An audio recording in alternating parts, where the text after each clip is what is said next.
또 다른 역병은 새로운 시대가 열리는 일종의 메시지입니다.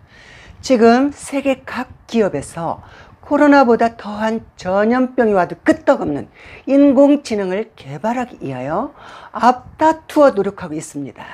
빠르면 3년, 길면 5년 만에 인공지능이 출시될 것으로 예상되고요. 앞으로는 SF에서나 볼 수 있었던 영화 같은 세상을 지금 여러분들은 인공지능과 함께할 세상이 왔습니다. 그럼 코로나는 언제 사라지나요? 그것은 바로 영상을 참고해 주세요. 나무간세모살 여러분 반갑습니다. 벌써 12달 중 절반인 6월 초하루가 찾아왔네요. 예로부터 경금이 들어오는 해년이 오면 경금은 부딪히다, 충돌하다, 깨지다 이런 강한 것을 나타내는 의미이므로 그 해에는 전쟁이나 홍수, 지진, 질병, 각종 사고가 생겼어요. 경자년에도 어김없이 그 트라우마를 못 벗어나는 것 같습니다. 그놈의 코로나가 끝날 것 같으면서 또 기승을 부리고 이웃 나라들은 엎친 데 덮친 격이 되어 홍수까지 범람하니 때 아닌 물난리를 겪으며 진퇴양난, 낙장불입, 속된 말로 빼박이 되어버렸어요.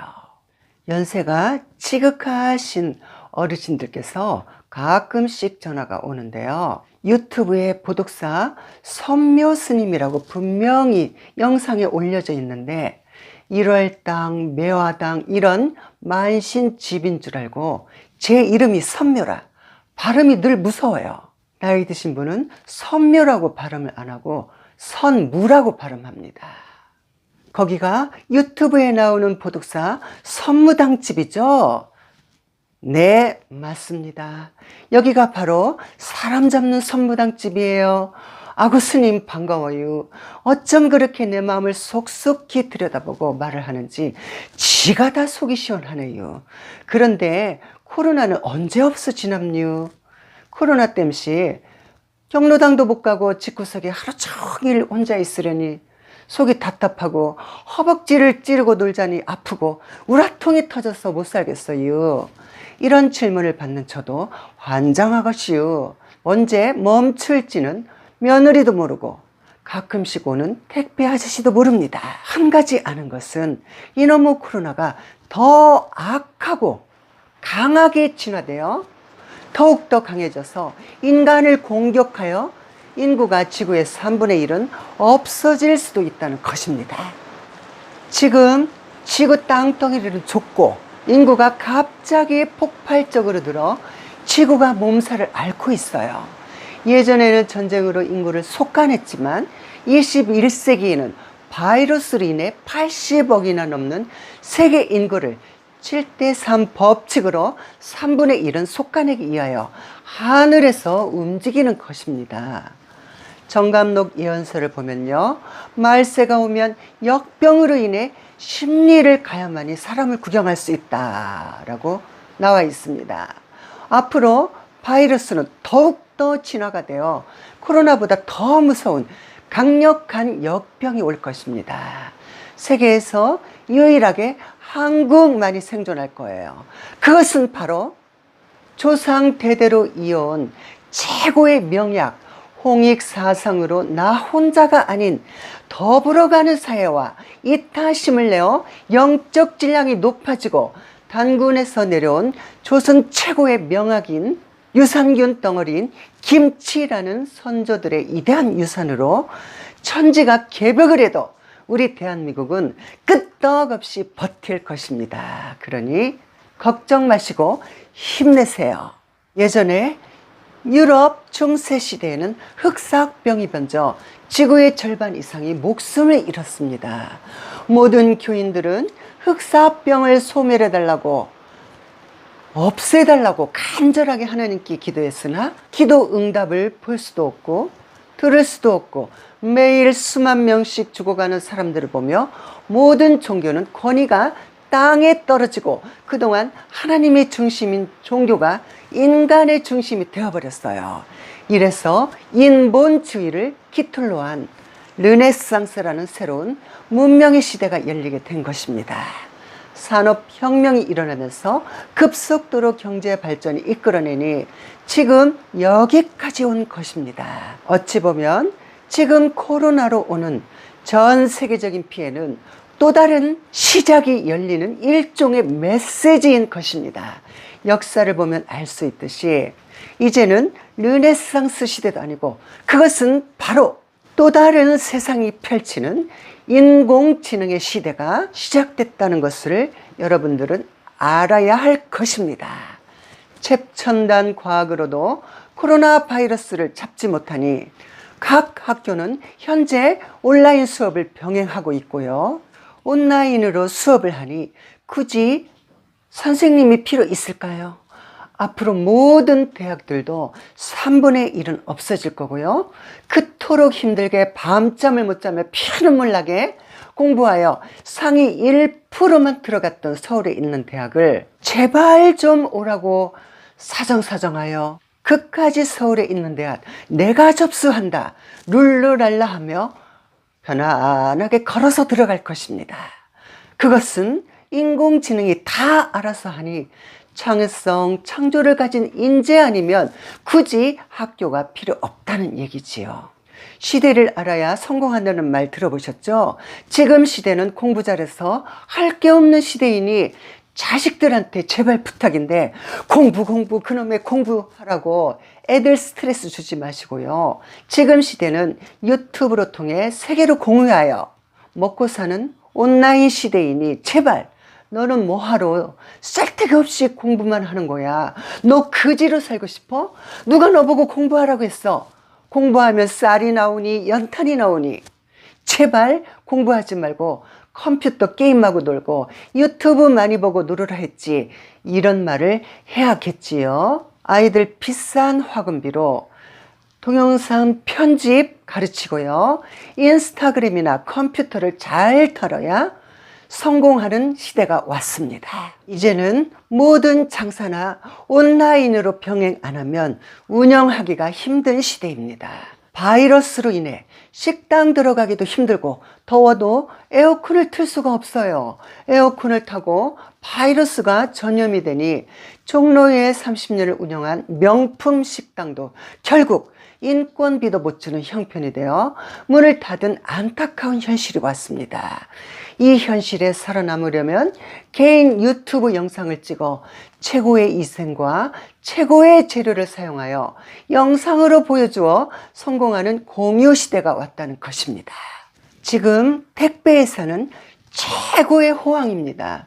물고기가 물을 만났어요. 스승이 어려운 신도 쌀 좀 보내려고 택배회사에 전화를 했더니 예전에는 그날 접수에 바로 그 이튿날 도착했어요. 이제는 접수만 일주일 걸려요. 앞으로 미래 직업은 택배 직원과 배달업체입니다.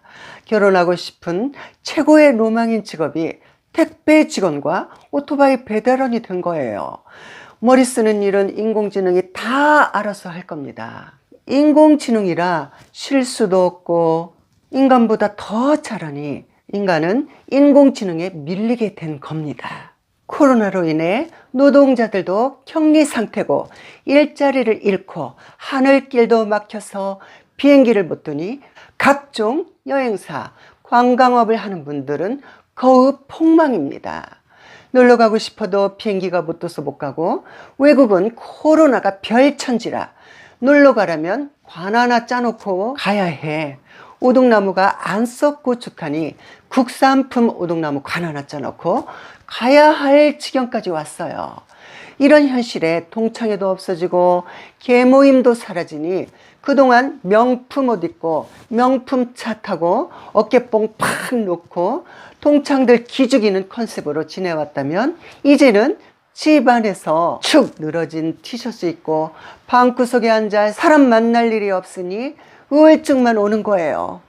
내가 왜 이러는지 나도 모르겠어. 이러다가 삶의 변화를 바꾸어보자. 바꾸어봤자 방콕이요. 방콕에서 청승맞게 거울 보고 이 옷 저 옷 입고 혼자 패션쇼 하다가 누가 봐주는 사람이 없으니 우울증만 걸리는 겁니다. 이래서 우리는 긴장의 끈을 놓치지 말아야 합니다. 느슨해지면 코로나는 세계 1위로 전락하여 남미 브라질처럼 사망자로 인해 관은 태산처럼 쌓여만 가고 무덤이 모자라 길에다가 시체를 쌓아둬야 하는 비참한 현실이 되는 것입니다. 예전에 메르스가 한국에 찾아올 때는 지금의 게임도 안 되는 속된 말로 코로나의 세 발에 피했어요. 아주 허접한 메르스였어요. 사망자 수도 감기 몸살로 인해 사망한 사람보다 훨씬 적었습니다. 그 어려운 시기를 여러분들은 똘똘 뭉쳐 이겨냈습니다.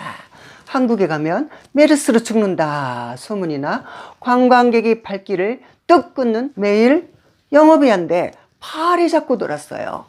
유람선 관광객이 뜨면 우리는 어떻게든 살아보려고 온갖 공연을 다 해도 공연만 보고 일본으로 발길을 돌렸습니다. 그 시기에 저희 아버님께서 장염이 걸려 설사를 크게 하시고 쇼크로 쓰러지셨어요. 메르스 감염자인 줄 알고 가족들이 표현을 안 하지만 전부 두려운 거예요. 그래서 제가 나섰어요. 혹 아버님이 메르스 감염자면 위험하니 혼자 사는 내가 해결할 거예요. 그러니 가만히 계세요. 아버지 병원에 모시고 갔는데 저까지 메르스 감염자인 줄 알고 격리를 시키더라고요. 다행히 메르스 판정은 안 나고요. 과식하셔서 노안이라 소화 기능이 떨어져 장염으로 판정이나 어처구니 없는 메르스 아픈 추억이 있습니다. 인간이 아무리 이데하다고 자부하지만 역병에서 오는 바이러스와 조상의 업보, 업병에서 오는 빙의, 귀신병 이 두 가지는 버티지 못하고 허무하게 쓰러집니다. 지금 미국은 세계 1위라는 코로나 바이러스 국가로 등급되었고요. 일상생활이 거의 멈춰버렸습니다. 미국으로 직장을 잡은 한국인과 학생은 직장도 잃고 월세도 못 내고 학업은 중단되고 비자는 끝나가고 오도 가지도 못한 상황에 처했습니다. 현재 미국은 방역을 위해 재택 대피령과 상점 영업이 중지되어 경제 활동이 마비되고 있어요. 실업급여 신청이 너무 많아 미국 경기 침체가 세계가 휘청거리고 있습니다. 지금까지 통계적을 보면요, 세계적으로 코로나 검진 숫자가 2억 명이 넘고요, 확진자 수도 하루에 26만이 넘게 집계되고 있습니다. 이 바이러스는 변종이 돼서 항체가 형성이 돼도 몇 개월 만에 도루묵이라니 재감염 위험이 너무 쉽게 노출되고 있어요. 유럽 최강국 독일도 하루에 확진자 수가 3,000명 이상이 나와 세계에서 5번째로 등극을 했는데요. 말이 선진국이지 너무 후지고 뒤떨어져. 무슨 간이 검사도 없고 마스크도 아직 미착용이라 확진자가 나오면 검사 받으러 가다가 전파되어 오히려 확진자 수가 더 늘어나니 한국처럼 신속하지 못한 것이 정말로 아쉽네요. 우리나라는 중국 다음으로 코로나 위로 세계에서 하마터면 1등할 뻔하였으나 워낙 자국민들이 어려울수록 똘똘 뭉쳐 해결을 하니 지금은 세계에서 최고의 청정국가로 코로나가 없는 바이러스가 존재하지 않는 한국으로 인식되고 있습니다. 뭉치면 살고 흩어지면 죽는다. 이 속담도 이제는 바뀌어야 할 때입니다. 코로나 때문에 뭉치면 바로 지옥열차 타야 돼. 한국은 종교 활동만 자제해 준다면 이대로 쭉 청정국가로 이어질 것으로 보입니다. 그러니 여러분 힘내세요. 역병으로 인하여 인간이 허무하게 직장을 잃고 각 기업들은 공장을 가동하지 못하고 있습니다. 그거를 선정한 세계 최고의 미래학자 토마스 플레이어는요, 이렇게 말했습니다. 2030년이 되면 전 세계에서 사라질 직업이 20억 개로 추정된다고 합니다. 사라질 직업은 생산직, 물류업, 운송직, 변호사, 세무사, 신문 기자, 약사, 번역가 등등. 자, 궁금하시죠? 도대체 이 직업을 누가 대체해야 할지. 그것은 바로 컴퓨터, 인공지능, 로봇이 대체할 것입니다. 지금 세계 각 기업에서 코로나보다 더한 전염병이 와도 끄떡없는 인공지능을 개발하기 위하여 앞다투어 노력하고 있습니다. 빠르면 3년, 길면 5년 만에 인공지능이 출시될 것으로 보이고요. 인간 또한 GMO라는 유전자 변형 인간이 만들어져 인간이 불편한 것을 기계로 대처해 주니, 옛날에 나이 드신 분은 알 거예요. 소무주 600만 불 사나이, 외국 드라마에서 있었죠. 사람의 몸에 기계를 장치하여 초인적인 힘을 얻게 하는 유전자 변형 GMO라는 인간이 형성되어 SF에서나 볼 수 있었던 영화 같은 세상을 지금 여러분들은 인공지능과 함께할 세상이 왔습니다. 인공지능한테도 밀리는 세상에 여러분들이 행복해지려면 모든 것들로부터 자유로워져야 행복하다라는 말이 있듯이, 원하는 것들로부터 자유로워져야 진정한 행복을 누릴 수 있습니다. 그러면 자유로워지면 어찌해야 될까요? 그것은 바로 멈추는 연습이 필요합니다. 마음에서 생각을 만들어 번뇌가 생기고, 번뇌는 온갖 탐진치를 끌고 오니 멈추는 연습이 필요합니다. 생각을 멈추는 순간 자유로워지며 그 순간부터 지혜가 생기는 것입니다. 이해가 되시는지요? 감사합니다.